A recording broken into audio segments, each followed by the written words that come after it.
Welcome to Dead Skull Genetics. For all of you awesome people, thank you for being here.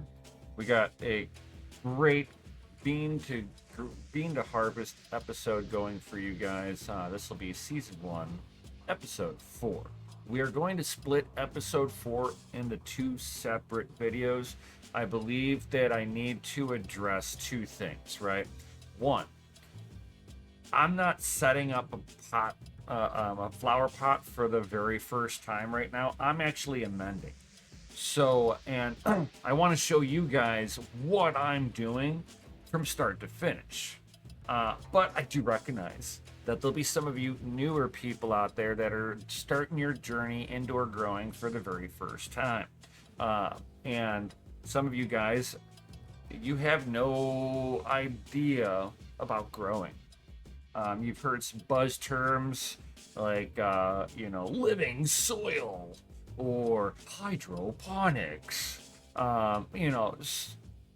You're going to hear stuff like that. Using cocoa core and peat moss, and you're like, oh, wow, what's all this stuff? Super confusing. I think I want to help you guys simplify this, right? I want you guys to have your first grow to be a successful one. So with this part, with video 1 for episode 4, so like part 1, we're going to talk about all of you awesome people that are just starting off. We need to set our pots up. We're setting stuff up for the first time, right? What is it that you want to set up? Do we want to go really, really hard, advanced level stuff?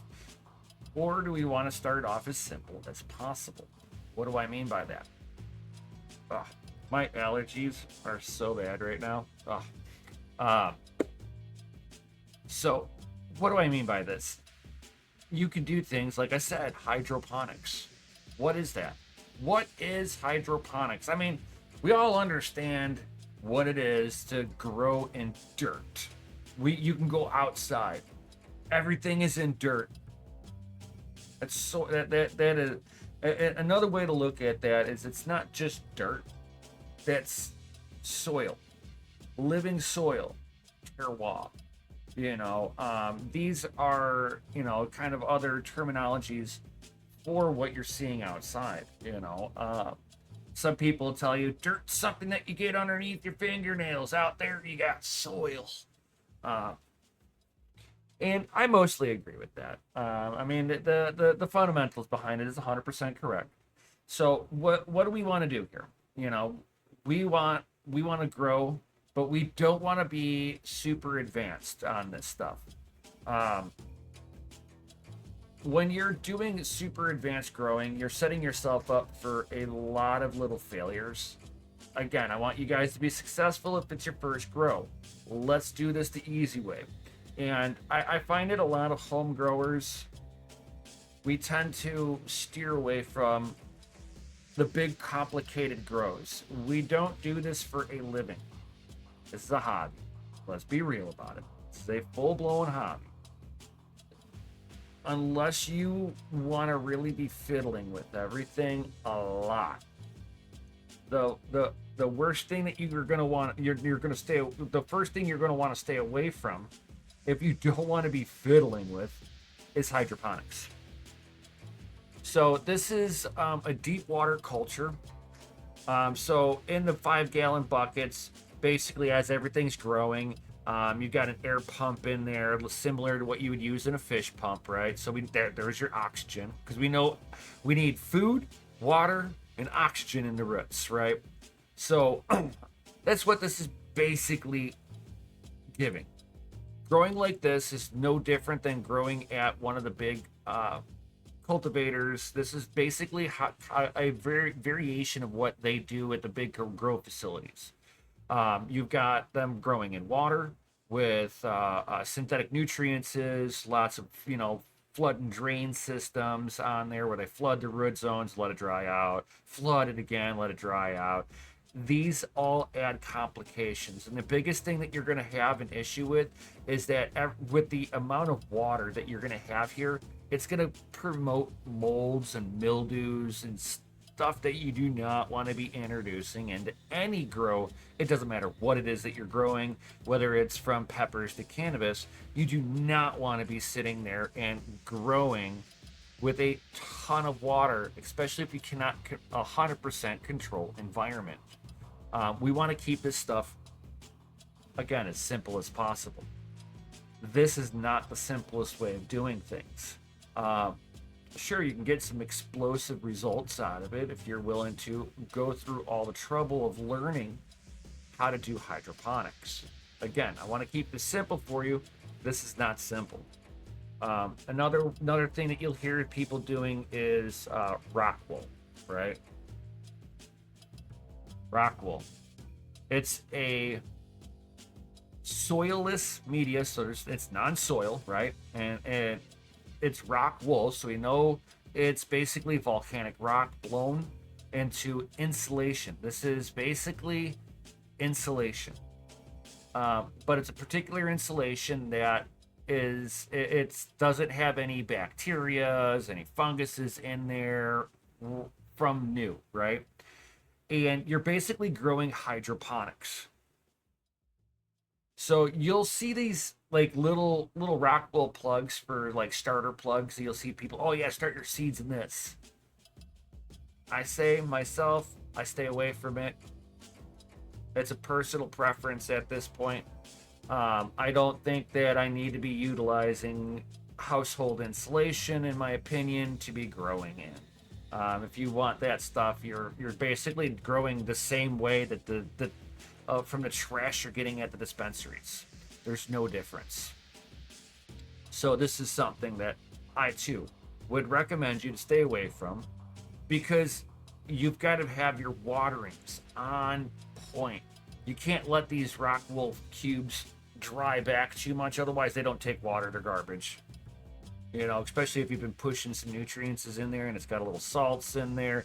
They don't like severe dryback. So you got to have sensors on there, or just be really on top of making sure, yeah. Again, I want simplicity. I have a life. I go to work. I don't have time to be sitting here and babysitting these things. I've got 10, 15, 20 minutes to deal with the stuff, and I'm on my way. I have a big old garden outside. I've got too much going on to have to babysit to do hydroponics. And there's more nuances that I say by babysitting. If you guys ever want to know why I don't do hydroponics, I can do another video on that and kind of go in depth of my opinion of why no. Again, we want simplicity. So what's that left with? Soils and super soils and all that good stuff. So let's go ahead and get into the meat and potatoes on there. If I was setting up a new bucket right now, these would be some of the options that I'd actually be looking at. I've made my own soils before, but if I want super simple, easy, ready to go, bam, this would be kind of going down the road. So I've got these ones listed out. There's no particular order on these guys, so I'll tell you which ones that I think are industry leaders, in my opinion. But these are things that I would go down the road of looking at, right? So here we go. And the first one on this list, guys, is soilking.com. Now you have to, I don't think he sells directly to the general public. I think you have to find a place near you, but he's got all of that stuff. Everything that you're really looking for is, soils to start off with, and it's like your all-purpose potting soil gonna be perfect. Get yourself a good potting soil, And what Soil King has, I mean, it's kind of his thing is that he's a 100% organic farmer. Um, he grows some spectacular cannabis. So he knows that if you want to grow good plants, you have to start in the roots. It's all about growing soil. So he's put together some of the things that he's looking for in a particular soil, and kind of just puts all the ingredients together, and you're able to sit there and just take this, put it into a pot, pop your seeds into there, and you're off to the races. You're gonna grow a good plant. And it really doesn't matter what you're planting into it. It's anything will grow really wonderful in this stuff. So with that being said, it's like you can get all the amendments and everything, but if you get the all-purpose soil from him, you're gonna end up, let's see here, a 1.5 cubic foot. You're looking at $20 plus shipping. So I mean, realistically, not that bad. So it depends on the size of your flower pot. For if you want to do you can do organic in 5-gallon buckets and grow good plants in 5-gallon buckets and not have a problem, guys. If you want to give your roots a little bit more room, do like a 15 to 20-gallon pot per plant, and bigger roots equals bigger fruits. Take that with the way that you may. If you've got a smaller root zone, you have to feed more often because it will deplete the nutrients that it's looking for. So just kind of think of that too, is that if you've got more soil, you've got a bigger battery. So the bigger your battery, the less often you have to actually physically feed your plants. Hands-on, hands-off approach. Pick and choose your battles. So getting a good potting soil, you can grab it from Soil King. Now, if you wanted to do like the Cadillac of grows, you can certainly do that with the Soil King, and you will spend a few $100, $800-900 that you're going to be spending getting a very comprehensive soil amenity. But you can go from mild to wild. You don't have to go for the Cadillac. You can go for a basic setup. Another company that you can go through if you really wanted to go, hey, I'm going all out. Or you're like, hey, you know what? I want to go all out, but I've got a few pots I'd like to fill up. You could do another soil like buildasoil.com. Again, no affiliation or anything like that. These are just good places to grab stuff. And I've grabbed stuff from Build a Soil. They're out of Colorado. Good guys over there. I think, there's a Build a Soil YouTube channel where he kind of goes over, explains all of his products more in depth. But yeah, I mean, it's like you could sit there, go from mild to wild on his stuff. $460, $768, and it's the amount of pots that you're able to fill up. On why, and this is like the comprehensive everything to build it, and your price of course depends on not so much the amount of amendments, it's how many pots you're trying to fill up and how big of pots you got.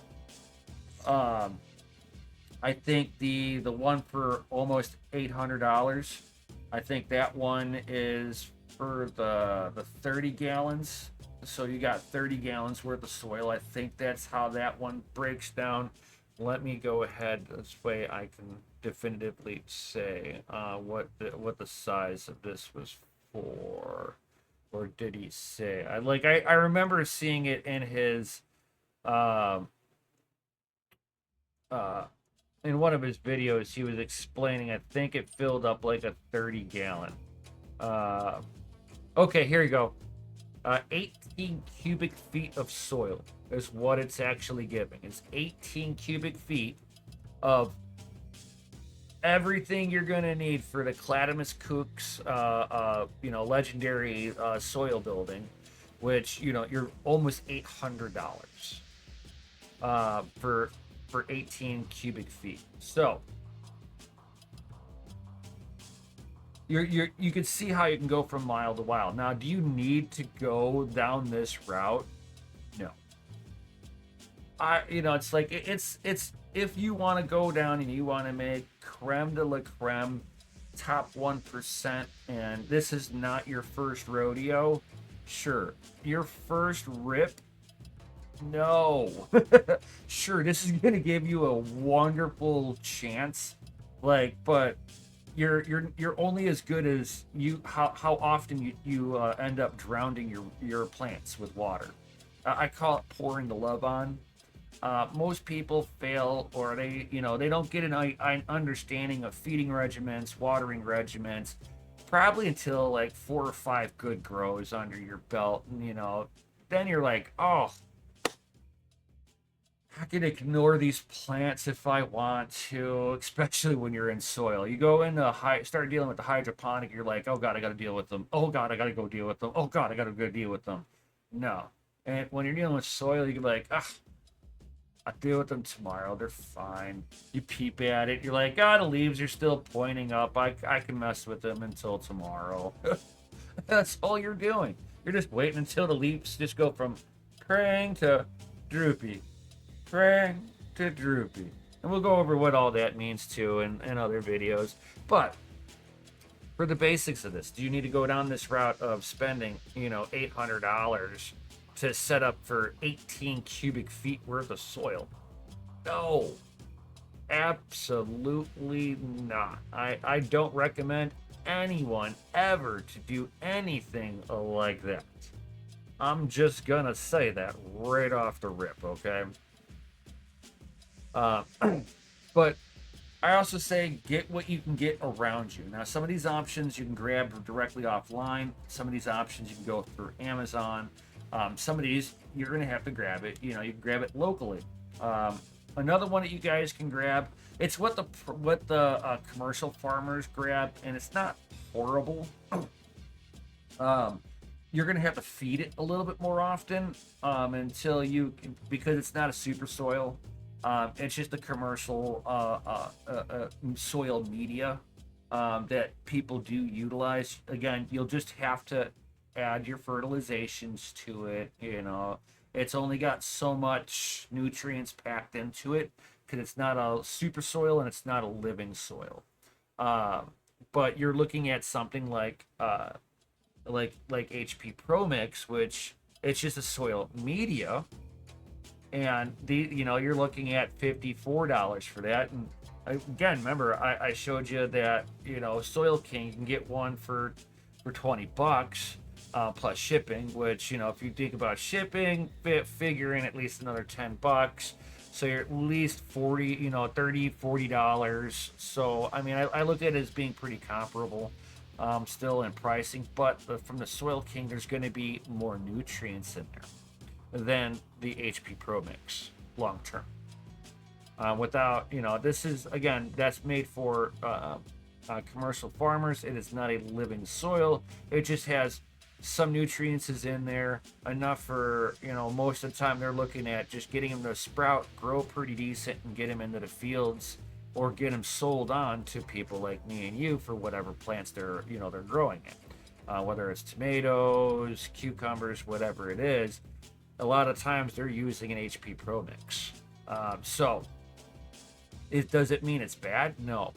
If it's the only thing that you've got your hands on, certainly use it. Just remember, you're going to have to fertilize a little bit more often in there because it doesn't hold on to nutrients the same way as a super soil or a living soil. And you hear me sitting there saying super soil, living soil. What does that actually mean? Super soil. A super soil is something it's not really, how can I put it? Like, it's not soil like you can go outside and, what your grass is growing, that's soil. This is a soil it's like a soilless media almost, because it doesn't really have dirt in there. A lot of times it's coco coir, peat moss, with other organics in there. It's a lot of organic material makes up a super soil. So it makes it a very great place to start growing seeds in. Now, there are caveats to that. There are some super soils that are what they call a little on the hot side, where they're still kind of composting a little bit, so their nutrients are kind of spiked up pretty high. And just be careful with stuff like that. Whenever you're dealing with those type of super soils, you're not going to want to start your seedlings into it. You can finish once your seedling, you go from seedling to vegetative stage. Then you can drop them in there to see the roots can handle it. A little hot composting around it a little bit. You just don't want to be doing full out composting right at the roots. You will kill your plants, and it doesn't matter what plant you're growing. You're going to murder it. Don't do like just full out, composting like that. A little bit of, just the soil just kind of finishing off a little bit, because you got a super soil that has a lot of organic materials that have the ability to break down. That's okay around your vegetative plants, but not seedlings. Seedlings are a little fragile. So knowing that you're just dealing with good nutrients, is good good amount of organics in there. The organics will hold on to a good amount of water, so careful with over watering. That's always another issue. Again, pouring on the love. Prevent yourself from pouring on that love, fellas. And whenever you're going through and looking at super soils or living soils, again, what's the difference on there? A living soil, it means that I've got living organisms in there. I have worms in there. It's got microbiology that's alive in there, all the little micronutrients. I've got little funguses in there, mycorrhizae, which is like the highway that your mushroom spores are basically following on underneath the soil itself. So certainly let's kind of look at how you're wanting to grow, because I prefer the living soils just because you get more life out of there. It's as close to being outside as you can get. You're making an outside environment indoors. So and how which ways you're going to go. A lot of the stuff that you're going to be able to buy are going to be your super soils. Super soils are going to be like Happy Frog here. Very good product here. I've seen a lot of people, grabbing this, and you can grab this at a lot of your local places, so you don't have to go out of your way, really. You've got Gaia Green, which is a living soil blend. So there are microbiology. They've inoculated it with microbiology in there. There might be some worms in this too. I've seen people have issues with this because of the amount of again, a lot of organics in there that have the ability to break down. That if you put a soil that a young seedling into soil like that, it might be a little bit too much nutrients being injected into those roots. So be careful with that. Anytime you're dealing with living soils, just be careful with that. Make sure you're in vegetative state, not in seedling mode. You got other ones like Mother Earth. These ones are great too. Coco coir and perlite for good drainage. Coco coir will hold on to a good amount of water in there. Again, you're gonna have to add a lot more nutrients to this, because coco coir doesn't have any nutrients in it. You're basically looking at what coco coir is coconuts. It's coconut shells ground up. There's no nutrients in that. Sorry, not sorry. I'd stay away from the straight cocoa, unless you're just using it for like seed starting pots. Where I would actually be looking at myself would be the groundswell performance soil. or the TerraCraft potting soil here for the Mother Earths. Um, you're going to have a good setup on everything here, so that'll be really nice, right? Uh, and you're gonna have all the nutrients in there. And again, I mean, just because you're using this type of soil doesn't mean you're getting away from not having to put nutrients in there and fertilize every so often. You're just putting something in there that's going to hold on to those nutrients a little longer. Again, it's about having the battery in your pot to be able to drive performance into the plant properly. And then another, it's like, I've dealt with a lot of this stuff in the past, and I just have weeded out what doesn't work for me long term. So with that being said, I hope this kind of helps direct you guys into a good direction, that you don't have to overthink it. You can grab over-the-counter soil at the local hardware store if that's all you have available in your budget. It's like, I don't recommend just going outside and digging a hole and taking some soil from outside. You're going to have to put some amendments in there yourself. And that kind of brings it into video number 2. So I'll be showing you guys in video number 2 for this part on how to re-amend. So if you're finishing up a grow and you got used soil, or if you are grabbing soil from outside, a lot of the same stuff you're going to have to do anyway. So this will help you out. So hopefully this helps you guys out. Like, subscribe, hit the bell notification, all that good stuff. And of course, keep on growing, and I'll see you guys on the next one. Peace.